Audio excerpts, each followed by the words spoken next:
ಅಪ್ರಾಪ್ತ ಬಾಲಕಿಯ ಮೇಲೆ ಅತ್ಯಾಚಾರ ಆರೋಪ ಪ್ರಕರಣಕ್ಕೆ ಸಂಬಂಧಪಟ್ಟ ಹಾಗೆ ಮೇಕಳಿ ಗ್ರಾಮದಲ್ಲಿ ಇರುವಂತಹ ಮಠವೊಂದರ ಸ್ವಾಮೀಜಿಯ ವಿರುದ್ಧವಾಗಿ ಎಫ್ಐಆರ್ ದಾಖಲಾಗಿದೆ. ಮೇ 17ರಂದು ಬಾಗಲಕೋಟೆ ಮಹಿಳಾ ಠಾಣೆಯಲ್ಲಿ ಇವರ ವಿರುದ್ಧ ಎಫ್ಐಆರ್ ದಾಖಲಾಗಿದೆ.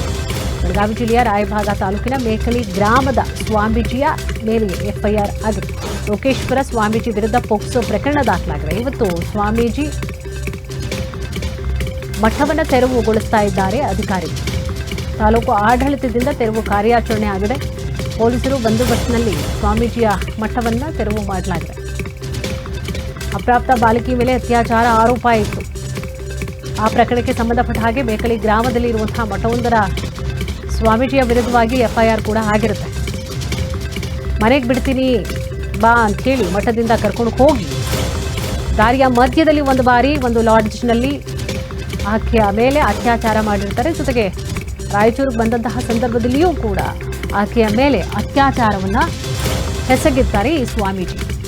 ಮೇ 17ನೇ ತಾರೀಕು ಬಾಗಲಕೋಟೆ ಮಹಿಳಾ ಠಾಣೆಯಲ್ಲಿ ಎಫ್ಐಆರ್ ಆಗಿರುತ್ತೆ. ಬೆಳಗಾವಿ ಜಿಲ್ಲೆಯ ರಾಯಭಾಗ ತಾಲೂಕಿನ ಮೇಕಳಿ ಗ್ರಾಮದ ಮಠ ಅಲ್ಲಿರುವಂಥದ್ದು. ಈ ಒಂದು ಗ್ರಾಮದಲ್ಲಿ ಇರುವಂಥದ್ದು ಮಠ. ಲೋಕೇಶ್ವರ ಸ್ವಾಮೀಜಿ ವಿರುದ್ಧ ಪೋಕ್ಸೋ ಪ್ರಕರಣ ಕೂಡ ಈಗಾಗಲೇ ದಾಖಲಾಗಿದೆ. ಜೊತೆಗೆ ಎದುರಿಸಿರ್ತಾರೆ ಹುಡುಗಿಗೆ, ಯಾರಿಗೂ ಕೂಡ ಹೇಳಬಾರ್ದು, ಬಾ ಮನೆಗೆ ಬಿಡ್ತೀನಿ ಅಂತ ಹೇಳಿ ಕರ್ಕೊಂಡು ಹೋಗ್ತಾ 2 ಬಾರಿ ಅತ್ಯಾಚಾರವನ್ನು ಮಾಡಿದ್ದು ಅಲ್ಲದೆ ಅಲ್ಲೇ ಬಿಟ್ಟು ಬಂದುಬಿಟ್ಟಿರ್ತಾರೆ, ಅಲ್ಲೇ ಬಿಟ್ಟು ಹೋಗ್ಬಿಟ್ಟಿರುತ್ತೆ ಈ ಅಪ್ಪ. ಸೊ ಆನಂತರವಾಗಿ ವಿಚಾರ ಏನು ಅನ್ನೋದು ಗೊತ್ತಾಗುತ್ತೆ. ಈತನ ವಿರುದ್ಧವಾಗಿ ಕಂಪ್ಲೇಂಟನ್ನು ಕೂಡ ದಾಖಲು ಮಾಡಲಾಗುತ್ತೆ. ಪೋಕ್ಸೋ ಪ್ರಕರಣವನ್ನು ಕೂಡ ದಾಖಲು ಮಾಡಲಾಗುತ್ತೆ ಲೋಕೇಶ್ವರ ಸ್ವಾಮೀಜಿಯ ವಿರುದ್ಧವಾಗಿ. ಇವತ್ತು ಸ್ವಾಮೀಜಿಯ ಮಠ ಏನಿದೆ ಅದನ್ನು ತೆರವುಗೊಳಿಸ್ತಾ ಇದ್ದಾರೆ ಅಧಿಕಾರಿಗಳು. ತಾಲೂಕು ಆಡಳಿತದಿಂದ ತೆರವು ಕಾರ್ಯಾಚರಣೆಯನ್ನು ಈಗಾಗಲೇ ನಡೆಸಲಾಗ್ತಾ ಇದೆ. ಪೊಲೀಸರ ಬಂದೋಬಸ್ತ್ನಲ್ಲಿ ಸ್ವಾಮೀಜಿಯ ಮಠವನ್ನು ತೆರವು ಮಾಡಲಾಗ್ತಾ ಇದೆ.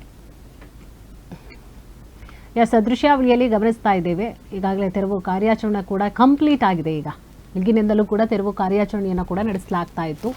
ಪುಸ್ಲಾಯಿಸಿ ಯುವತಿಯನ್ನು ಚಿಕ್ಕ ಹುಡುಗಿಯನ್ನು ಮನೆಗೆ ಬಿಡ್ತೀನಿ ಅನ್ನುವಂತಹ ನೆಪದಲ್ಲಿ ಕರ್ಕೊಂಡು ಹೋಗಿ ಕಾರ್ನಲ್ಲಿ ಮಧ್ಯದಲ್ಲಿ ಎಲ್ಲೋ ನಿಲ್ಲಿಸಿ ಲಾಡ್ಜ್ನಲ್ಲಿ ಅತ್ಯಾಚಾರ ಎಸಗಿ ಮತ್ತೆ ರಾಯಚೂರಿನಲ್ಲಿ ಎಲ್ಲೋ ಒಂದು ಕಡೆ ಬಿಟ್ಟು ಮತ್ತೆ ಅತ್ಯಾಚಾರವನ್ನು ಎಸಗಿ ಆಕೆನ ನಡು ರೋಡಿನಲ್ಲೇ ಬಿಟ್ಬಿಟ್ಟು ಈ ಅಪ್ಪ ಎಸ್ಕೇಪ್ ಆಗಿಬಿಟ್ಟಿರ್ತಾನೆ. ನೋಡಿ, ಸ್ವಾಮೀಜಿ ಆಗಿ ಇದ್ಕೊಂಡು ಇಂಥ ಕೆಲಸವನ್ನು ಮಾಡುವಂಥದ್ದು. ಮಠ ಅದು ಇದು ಅಂತ ಹೇಳಿ ಹೆಸರುಗಳನ್ನ ಇಟ್ಕೊಂಡು ಬಡ ಮಕ್ಕಳು ಪಾಪ ಏನೋ ಓದಲಿಕ್ಕೆ ಅಂತ ಬಂದಿರ್ತಾರೆ. ಓದಿಸೋದು ಬಿಟ್ಟು ಅವರನ್ನು ಏನೇನೋ ತಮ್ಮ ಕಾಮತೃಷ್ಯಗಳಿಗೆ ಅವರನ್ನು ಬಳಸ್ಕೊಳ್ಳುವಂತಹ ಕೆಲವೊಂದು ಮಠಗಳಿರ್ತವೆ. ಕೆಲವೊಂದು ಅದು ಎಲ್ಲೋ 100ರಲ್ಲಿ ಎಲ್ಲೋ 1% ಈ ರೀತಿಯಾಗಿ. ಅದರಲ್ಲಿ ಈ ಮಠ ಕೂಡ ಹಾಗೆ ಆಗೋಗಿತ್ತು. ಆ ಸ್ವಾಮೀಜಿ ಕೂಡ ಹಾಗೆ ಇದ್ದ.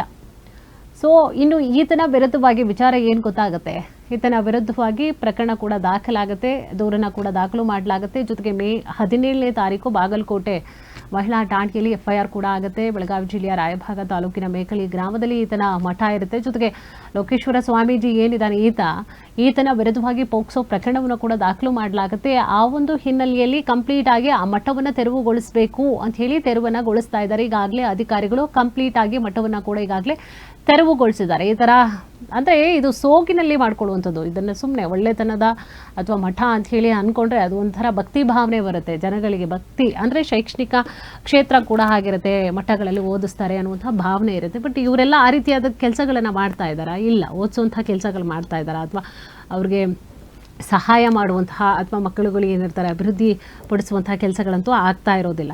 ಸೊ ಆ ಒಂದು ಕಾರಣವಾಗಿ ಸುಮ್ಮನೆ ಮಠದ ಸೋಗಿನಲ್ಲಿ ಇವರು ಹೆಸರಿನಲ್ಲಿ ಏನು ಮಾಡ್ತಾರೆ, ಈ ರೀತಿಯಾಗಿ ಎಲ್ಲ ಬಳಸ್ಕೊಳ್ತಾರೆ ಅನ್ನುವಂತಹ ಕಾರಣಕ್ಕೋಸ್ಕರ ಅಕ್ರಮಗಳನ್ನು ಹೆಸಕುವಂಥದ್ದು ಈ ರೀತಿಯಾಗೆಲ್ಲ ಆಗುತ್ತೆ ಅನ್ನುವಂತಹ ಕಾರಣ. ಮತ್ತೆ ಈ ಥರ ಆಗಬಾರ್ದು ಅನ್ನುವಂತಹ ಉದ್ದೇಶದಿಂದಾಗಿ ಅಧಿಕಾರಿಗಳು ಈಗಾಗಲೇ ತಮ್ಮ ಕರ್ತವ್ಯ ಏನಿದೆ ಅದನ್ನು ನಿರ್ವಹಿಸ್ತಾ ಇದ್ದಾರೆ. ಈಗಾಗಲೇ ಕಂಪ್ಲೀಟ್ ಆಗಿ ನೋಡಿ ಅದರ ತೆರವು ಕಾರ್ಯಾಚರಣೆ ಕೂಡ ಆಗಿದೆ.